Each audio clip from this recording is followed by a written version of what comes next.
बालकृष्ण मुले एक बार फिर हाजिर हूं शहर के गलियारों में चल रही ताजा तरीन चर्चाओं के साथ। आइए सबसे पहले बात करते हैं बाबा की। स्वास्थ्य राज्य मंत्री महेंद्र हांडिया यानी भोले बाबा की विधानसभा में इन दिनों सब कुछ असामान्य सा हो रहा है। खास बात तो यह है कि बाबा के इलाके की कहानी अब बदल सी गई है और बाबा की बीजेपी भी बिखरी बिखरी नजर आ रही है। सबसे ज्यादा गुस्सा बाबा के 5 नंबरी पार्षदों को लेकर है और अब बात अपशब्दों तक पहुंच चुकी है। ऐसे में बाबा अपनों के बीच ही खड़े नहीं हो पा रहे।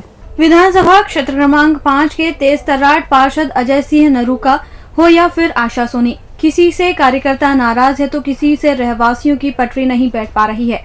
हालात ये बन गए हैं कि अब इलाके में कोई भी आयोजन होता है तो बीजेपी से जुड़े कार्यकर्ता ही विरोध करने जा पहुंचते हैं।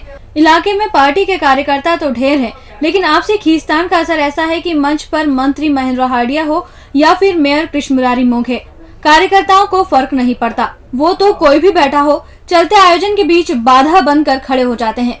पिछले दिनों पानी सप्लाई को लेकर बीजेपी पार्षद ने आयोजन कराया तो मंत्री और मेयर दोनों के सामने रखी कुर्सियां खाली रह गई थी, जिसे स्कूली बच्चों की मदद से भरा गया था। अब जब एक फीडर रोड के निर्माण के लिए भूमि पूजन किया गया तो क्या मंत्री क्या मेयर, सभी के सामने बीजेपी कार्यकर्ताओं ने जमकर रोष जताया। दरअसल पूरा रोष संविद नगर की फीडर रोड की चौड़ाई को लेकर था, लेकिन वो सीधे सीधे फूट रहा था राजा कोठारी के मुखारविंद से अजय नरूका पर। ये देख नरूका तो पूरी कहानी समझ रहे थे, लेकिन एडरमैन बनाम पहलवान नंदू बोरासी ऐसे बिफर रहे थे कि उनके मुख से लगातार अपशब्द निकल रहे थे। दरअसल बाबा की बिखरी बीजेपी को लेकर कहा जाता है कि इलाके में कार्यकर्ता यही कहते हैं कि बाबा कहेंगे वही करेंगे, लेकिन बाबा के सामने ही नेता एक दूसरे को आईना दिखाने से नहीं चूकते। एक दूसरे के आयोजन भंड कराना 5 नंबर की नियति बन गया है। वैसे अब बाबा भी इलाके में चल रही फितरत को सुनकर समझने लगे हैं। बाबा ने मंच से ही सरेआम सीख देना शुरू कर दिया है, लेकिन ये सब जानते हैं बाबा का गुस्सा भी कुछ ही पल का है।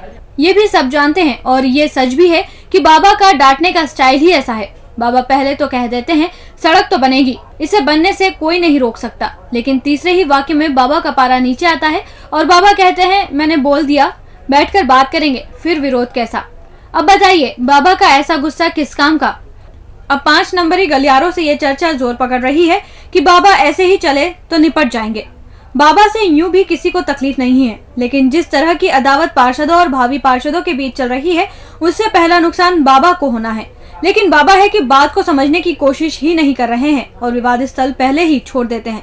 अब ऐसे में बिखराव तय है, फिर इसे बाबा का बिखराव कहें या बीजेपी का, बात तो एक ही है। भारतीय जनता युवा मोर्चा के प्रदेश अध्यक्ष अमरदीप मौर्य अगले माह यानी अप्रैल में परिणय सूत्र में बनने जा रहे हैं। मौर्य 2 हाथ के 4 हाथ कर ले उससे पहले वो अपनी टीम यानी कार्यकारिणी घोषित कर देंगे। ऐसे में मोर्चा के गलियारों में चर्चा चल पड़ी है। कहा जा रहा है कि प्रदेश अध्यक्ष घोड़ी चढ़ेंगे तो कार्यकारिणी तो लगेगी, वरना अभी तो मौर्य बगैर टीम के है और बगैर टीम का नेता वैसा ही होता है जैसा एक अदना सा कार्यकर्ता। वर्ष 2013 को यूं भी मिशन वाला साल कहा जा रहा है। ये बात अलग है कि इस साल में सबके अपने अपने मिशन हैं। कुछ तो मिशन फतह करते दिखाई दे रहे हैं। ऐसा ही एक नाम है प्रदेश भारतीय जनता युवा मोर्चा के अध्यक्ष अमरदीप मौर्य का। प्रदेश की कमान संभाल चुके अमरदीप मौर्य ने 2013 में अध्यक्ष बन एक मिशन पहले से फतह कर रखा है। अब मौर्य पूरा ध्यान अपनी टीम बनाने पर दे रहे हैं। वो अपनी चुनावी टीम की घोषणा अप्रैल में करेंगे। अमरदीप 23 अप्रैल को परिणय सूत्र में भी बंध जाएंगे। हालांकि मौर्य के सारे कार्यक्रम पूर्व से निर्धारित हैं, लेकिन वो युवाओं के लीडर हैं। इस नाते उनके हर फैसले को लेकर पार्टी से शहर के गलियारों तक उनकी चर्चा होती रहती है। अब जब से 23 अप्रैल की शादी और उससे पहले घोषित होने वाली मौर्य की कार्यकारिणी को लेकर चर्चा चल निकली है, तभी से ये कहा जा रहा है कि मौर्य अप्रैल से दोहरी भूमिका में होंगे। साथ ही मोर्चा के साथ साथ वो घर परिवार वाले हो जाएंगे। दरअसल मौर्य अब तक परिवार से दूर दूर ही रहा करते थे। अब जब मौर्य ने पहले कार्यकारिणी और फिर अपने विवाह की तारीख तय की है, तो ये भी कहा जा रहा है कि मौर्य वो नेता हैं जिनके पास अभी कोई टीम नहीं है, लेकिन जैसे ही उनकी टीम घोषित होगी, बारातियों की संख्या अचानक से बढ़ जाएगी। यूं भी कहने वाले तो यही कहते हैं कि बगैर टीम का कोई नेता अच्छा नहीं लगता। फिर मौर्य क्यों अकेले ही इधर उधर काम करते रहे। उनकी अपनी टीम होगी तो सारे काम समय पर हो जाएंगे। और यूं भी प्रदेश अध्यक्ष घोड़ी चढ़ेगा तो वो नजारा भी तो अपने आप में अनूठा ही कहलाएगा। तो क्या सोच रहे हैं अमरदीप भैया? लगे रहो अपने मिशन में। पहले घरेलू मोर्चे फतेह करो, फिर आ रहा है मिशन 2013। वैसे फिल्मी सितारे दिन हो या रात अपनी आंखों पर हमेशा ही काला चश्मा डाले रहते हैं। ऐसे ही एक सितारे हमारी इंदौर नगर निगम में भी है, जो सितारों की तरह ही काला चश्मा पहनते हैं और उन्हें निगम के गलियारों में सिंघम नाम से जाना जाता है। इन सिंघम साहब को भी शायद फिल्मी सितारों सा शौक लग चुका है, तभी तो साहब बंद कमरे में भी अपनी आंखों पर स्टाइलिश चश्मा डाले रहते। अब साहब को कौन समझाए, लोग उनके काम से खुश है, ना कि उनके काले चश्मे से। ये महाशय कोई और नहीं बल्कि हमारे अपने महेंद्र सिंह चौहान हैं, जो है तो नगर निगम में उपायुक्त, लेकिन इनकी चर्चा जितनी भी की जाए उतनी कम है। साहब जब से इंदौर नगर निगम में आए हैं तभी से ऑफिस में कम और मैदान में ज्यादा सक्रिय रहते हैं। सबसे खास बात तो ये है कि सिंघम बनाम चौहान साहब की कार्यशैली के सभी कायल हैं। इतना ही नहीं, निगम के गलियारों में तो उन्हें सिंघम के नाम से ही प्रसिद्धि प्राप्त है। अब इसका असर भी उन पर होना शुरू हो गया है। निगम के सिंघम भी फिल्मी सितारों की तरह ही कहीं भी हो अपनी आंख पर धूप से बचाव का यंत्र यानी चश्मा लगाए रहते हैं। बात मैदान की हो या बंद कमरे की, चौहान का चश्मा उतरने का नाम ही नहीं लेता। ऐसा नहीं है कि साहब को इसके लिए कोई रोकता टोकता नहीं है। साहब को जब कोई कहता है साहब चश्मा उतार लो, तो साहब एक अनूठा बहाना बना देते हैं और कह देते हैं नहीं उतार सकते क्योंकि इसमें दिक्कत है। मैदानी कार्रवाई के दौरान तो कोई कुछ नहीं कहता, लेकिन अब साहब तो बंद कमरे में भी, वो भी मीडिया से मुखातिब होते समय भी अपना प्रिय चश्मा उतारते ही नहीं है।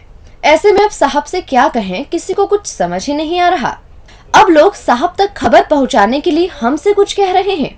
गलियारों तक ये चर्चा पहुंचाई जा रही है कि साहब को ये कहो कि भाई आपके काम से पहले सब खुश हैं। आपका व्यक्तित्व ही इतना वजनदार है कि आपको बंद कमरे में चश्मा डालने की कोई जरूरत नहीं है। आखिर आप जिस पद पर हैं, जैसा काम कर रहे हैं, उसकी गंभीरता इन्हीं कामों से कम आकी जा सकती है। इसीलिए समय रहते अब सुधार करो और अब कम से कम बंद कमरे में कैमरे के सामने तो चश्मा उतारने की आदत डाल लो। खाती है कि शायद उसे दागदार होना बेहद भाता है। यही कारण है कि वरिष्ठों की लगातार लताड़ का भी असर न तो क्राइम ब्रांच के पदस्थ पुलिस वालों पर दिखाई देता है, न ही थाने पर पदस्थ खाकीधारियों को। समय समय पर खाकी है कि दागदार हो ही जाती है। अब की बार मामला फिर एक महिला से अवैध संबंधों को लेकर उछला है और शहर भर के गलियारों में फिर खाकी चर्चा में आ गई है। अब देखना यह है कि खाकी की जांच खाकी के पास है। ऐसे में खाकी का दाग धुलता है या फिर दागदार खाकी खोटी पर टंग जाती है। 16 साल की बिटिया ने लगाया अपनी मां पर आरोप और देखते ही देखते खाकी कटघरे में आ गई। बेटी का कहना है कि उसकी मां के क्राइम ब्रांच के सिपाही से अवैध संबंध है। ये सुनकर अब खाकी का रंग उड़ सा गया है। हद तो तब हो गई जब सीधे एसएसपी ऑफिस पहुंची बेटी ने ये कहकर खाकी को कटघरे में खड़ा कर दिया कि सिपाही और उसकी मां अनैतिक कार्य करने के लिए उस पर भी दबाव डाल रहे हैं। जब से खाकी का ये घिनौना चेहरा सामने आया है, तब से वर्दीधारी बंगले झांकने का काम कर रहे हैं। खाकी की ये हालत क्राइम ब्रांच के सिपाही बशीर की वजह से हो रही है। अब बशीर कटघरे में है और पूरे मामले की जांच महिला थाने की थाना प्रभारी निशा जायसवाल के हाथों में है। अफसर इस मामले में अब दूध का दूध और पानी का पानी चाहते हैं। अपनी तरह के गंभीर किस्म के वाक्य को खाकी ने खाकी के शामिल होने से चिंता का विषय बना लिया है। अब जब से ये घटनाक्रम सुर्खी बना है, तभी से खाकी की चर्चा जोरों पर चल रही है। एक राजनीतिक दल यानी महिला कांग्रेस भी इसीलिए चर्चा में आ गई है कि जिस मां पर आरोप लगे हैं वो खुद गला फाड़ फाड़ कर ये कह रही है कि वो वार्ड अध्यक्ष कांग्रेस पार्टी की है। इस घटनाक्रम ने खाकी की तो पोल खोलकर रख दी, लेकिन कांग्रेस को भी अपनी लपेट में ले लिया। अब दोनों के पास माथा पीटने के अलावा और कोई काम ही नहीं बचा है। इंदौर आने वाले अफसर की चर्चा तो खूब होती है, लेकिन यदि कोई अफसर अच्छे मन से काम करे और अचानक ही भिंड चला जाए तो बड़ा ही अचरज लगता है। ऐसा ही कुछ हुआ है बेहद ब्रिलियंट कहे जाने वाले डॉक्टर आशीष के साथ। जैसे ही खाकीधारी डॉक्टर का तबादला सूची में नाम आया, पूरा शहर अवाक सा रह गया। वैसे बात अलग है कि साहब ने आधे साल में ही वो सब कर दिखाया जो सालों तक जमे रहने वाले नहीं कर पाते हैं। डॉक्टर आशीष, ये नाम बहुत कम समय में इंदौर के बाशिंदों की जुबान पर चढ़ गया और यकायक ही जहन में भी बस गया। जो भी डॉक्टर आशीष से मिलता है वो उनके कृतित्व का कायल सा हो जाता है। जी हाँ, हम बात कर रहे हैं उस खाकीधारी डॉक्टर आशीष पुलिस अधीक्षक मुख्यालय की, जिनका तबादला भिंड हो गया। असाधारण व्यक्तित्व के धनी डॉक्टर आशीष आए और शहर में 3-3 पुलिस अधीक्षकों को एक ही ताल पर काम करना सिखा गए। सरकार का आदेश जैसे ही आया वैसे ही सबसे पहले वो हैरान रह गए, जिन्हें नारद कहा जाता है। फिर जैसे जैसे ये खबर शहर के गलियारों में गूंजी, वैसे वैसे उनके जानने वाले इस आदेश को पुख्ता करने में जुट गए। आखिर ये तबादला किन परिस्थितियों में हुआ, इसकी चर्चा तो कहीं नहीं है, लेकिन डॉक्टर आशीष के नेतृत्व में शहर की 3-3 बैंक डकैतियों का पर्दाफाश करने का मामला जरूर सभी के दिमाग में आ गया। डॉक्टर आशीष की गिनती उन अफसरों में है जिनका काम करने का तरीका, जीवन जीने का तरीका बाकी अफसरों से जुदा है। वैसे साहब को जानने वाले अब यही कह रहे हैं कि साहब यूं तो भिंड जा रहे हैं, लेकिन इंदौर शहर की याद हर समय उनके साथ रहेगी। वो शहर के पहले एसपी रहे जिनकी शादी इंदौर में रहते हुए हुई है। इंदौरी अफसरों ने साहब की परिणय पार्टी की दावत भी जमकर यहीं उड़ाई है। अब साहब जहां होंगे वहीं से हमेशा मां अहिल्या की हमारी नगरी को याद करेंगे। जब मेरी शादी हुई थी तब इंदौर एसपी हुआ करता था, ये जरूर कहते हुए सुने जाएंगे। वैसे साहब अभी केवल 35 के हैं और वो भी पहले के तेजतर्रार अफसरों की तरह ही प्रदेश ही नहीं पूरे देश में अपनी सेवाएं देंगे। और अंत में बात करते हैं आईजी विपिन माहेश्वरी के ज्वाइनिंग की। आईजी साहब ने इंदौर आईजी कार्यालय में पदभार ग्रहण किया तो मानो सबसे ज्यादा खुशी खबर नवीसों को ही होगी। आईजी साहब के पदभार ग्रहण के दौरान मौजूद मीडिया कर्मियों की संख्या देखकर तो यही कहा जा रहा है, साहब के केबिन में इतने पत्रकार टसा गए कि खड़े रहने को जगह ही नहीं मिली। जबकि अभी भी ढेरों पत्रकार तो यही कह रहे हैं कि हम तो गए ही नहीं। वैसे पत्रकारों को आईजी की ज्वाइनिंग के वक्त पहुंचने का कारण भी दूजा है, जिसकी चर्चा पहले भी हुई है और अब भी की जा रही है। किसी भी अफसर की पकड़ का एहसास उसकी ज्वाइनिंग और रिलीविंग के दौरान मौजूद लोगों की उपस्थिति से होता आया है। जब अफसर पदभार ग्रहण करता है तो उनसे मातहत खुशी खुशी मिलते हैं और साहब के आने की खुशी में फूले नहीं समाते हैं। लेकिन इस बार कुछ उल्टा ही नजारा देखने को मिल गया। आईजी विपिन माहेश्वरी ने आईजी के रूप में आमद दी तो खाकीधारियों से ज्यादा मीडिया कर्मी इस मौके को भुनाने के लिए पहुंच गए। आईजी कार्यालय में लंबे समय बाद खबर नवीसों की जमात एक साथ इतनी बड़ी संख्या में देखी गई। दरअसल इसके पीछे कारण भी स्पष्ट है। विदा हो चुकी आईजी अनुराधा शंकर के कार्यकाल में इक्का दुक्का पत्रकार ही आईजी के केबिन तक पहुंचे थे। आईजी रही अनुराधा शंकर का कई मुद्दों पर पत्रकारों से मतभेद पहले से ही मीडिया के गलियारों में चर्चा का विषय रहा है। जहां मैडम पत्रकारों से हमेशा दूरी बनाया करती थी, उसी लहजे में पत्रकार बिरादरी के लोग भी उनसे कम ही मिला करते थे। अब एक बार फिर इंदौर एसएसपी रहे विपिन माहेश्वरी ने बतौर आईजी आमद दी तो पत्रकार आईजी साहब के केबिन में टूट पड़े। केबिन में जितने पत्रकार आ सकते थे उतने पत्रकारों की मौजूदगी देख खाकी के गलियारों में वापस चर्चा शुरू हो गई।